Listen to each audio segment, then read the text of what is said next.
Now, fibroids are the most common benign tumors in females and typically found during the middle and later reproductive years.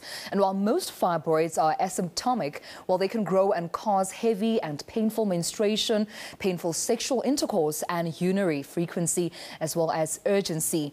Some fibroids may even interfere with pregnancy. And one such lady who has a story to share with us is author, fertility coach, as well as entrepreneur Gessie Thompson, who's all the way from New York in the United States. Gessie, welcome to AM News. Good morning, Tumelo. Thank you so much for having me. Now, kindly just share your story. I know that you have a very miraculous story to actually share with us with regards to fertility and fibroids. Yes. Well, I like to start off by sharing my message first, which is that I want to encourage every woman dealing with the fertility issues that ensue from fibroids and generally from the struggles to never quit. You see, you may know how far you've come, but you don't know how close you are. Those are words that my life coach spoke to me a long time ago that resonated because, see, my journey to motherhood was a 10-year journey. And while, we don't have the time to unpack it completely today, Essence Magazine did a story on it, and it's in the May issue of the magazine, which for my friends out there in Africa, you can read it online at my website at www.GessieThompson.com. And that's Gessie with a G as in girl, E-S-S-I-E Thompson.com. But it can be summarized as follows to me. It was 10 years, 6 major surgeries, which included 3 fibroid surgeries and 2 additional complicated surgeries on top of that, 5 IVF cycles, which, because of the fibroids, it ensued infertility issues that required the only way I could get pregnant was through IVF. And that's in vitro fertilization, okay? Yeah. And then one of those IVF cycles, we did get pregnant, but we lost the child. It was the first one. So all of that, plus 100 combined days in the hospital. And then my heart stopped on the table of the operating delivery room when I was having my child. But the result has been the most powerful blessing in my life, which was one 2.5-pound little baby girl who has completely changed my world because she has been worth every single battle scar. Yeah. So that's my story. It's one that there is hope beyond fibroids. There's hope beyond the challenge, but you just have to find the encouragement to fight another day. Absolutely. Gessie, I want to know, research says that African women and African American women are 3 times more likely to be affected by fibroids. But what causes fibroids and why are they so prevalent in African and African American females? That's the million-dollar question to me because, actually I was on Arise News Friday night, and I was with one of the physicians who happened to be caring for me when I was in the hospital. And, of course, they asked her that question. And she said, nothing has really come up research-wise that shows what causes it specifically to impact black women the way it does. However, all we know is over and over, the statistics, the research shows that even though it's 3 out of every 5 women that are impacted by fibroids, there's a staggering disproportionate effect when it comes to black women. It skyrockets to 80% being impacted by age 50. Now, you're also a fertility coach, Gessie. We understand that, of course, due to this process that you had to go through with regards to fibroids, you've now taken it upon yourself to be a fertility coach. Now, what does that mean? It's so fun.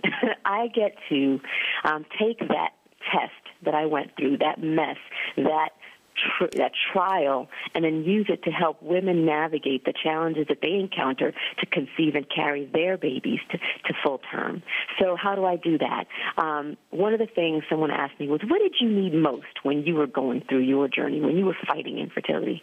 And I had to think through that, and I was like, it really was discouragement. Discouragement was my greatest foe because I realized if I could stay encouraged, I could fight another day. It wasn't the fibroids because we could fight them, that we could do another surgery, we could do whatever was needed. But if my spirit was broken to me, if I felt the shame, if I internalized and started to think that barrenness meant something about me, but that it wasn't something that I just was overcoming, it would defeat me. So I have then embarked on this mission to now raise up a standard, raise up a warrior of prayers and support women that are struggling through it with our Circle of Hope prayer group.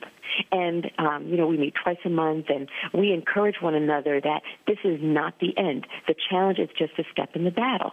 And then on top of that, I'm working on a book right now. Absolutely. I mean, that's another one that I wanted to talk to you about. Just sorry to cut you off there, but you're also working on a book, and the book is called Hope Beyond Fibroids. Tell us more about that. Yes. One of the things I realized when we received this overwhelming response to the article on Essence's Facebook page, 33,000 plus people, liked it, and we had 600 and something plus comments. And the comments to me were not, oh, thank you so much for sharing.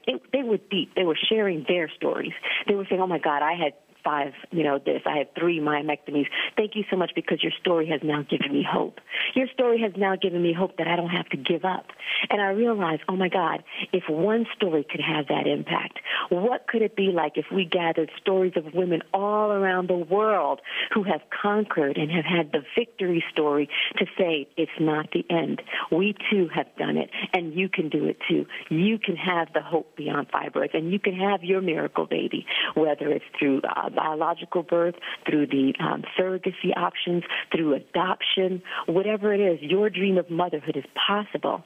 So we decided we want to create this book of answered prayers where people can now, and they have to, when you have to go to war against things that want to defeat you, you have to kind of put your armor on. You have to encourage yourself and say, you know what?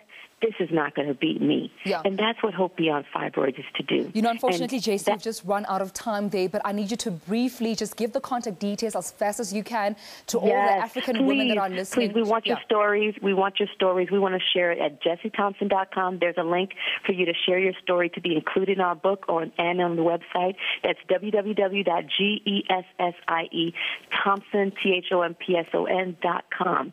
We need your stories from around the world. Women, please share them so that someone else can be encouraged. We love you. There you have it. Thank you so much, Gessie Thompson, who's, of course, a fertility coach, an entrepreneur and author. Thank you so much for that contribution. And as you've heard, that is, of course, an offer to you as an African woman, as a South African woman, to share your story with fibroids or fertility problems. If you want them to be included in Gessie Thompson's book, Hope Beyond Fibroids, go to her website, GessieThompson.com, for more information.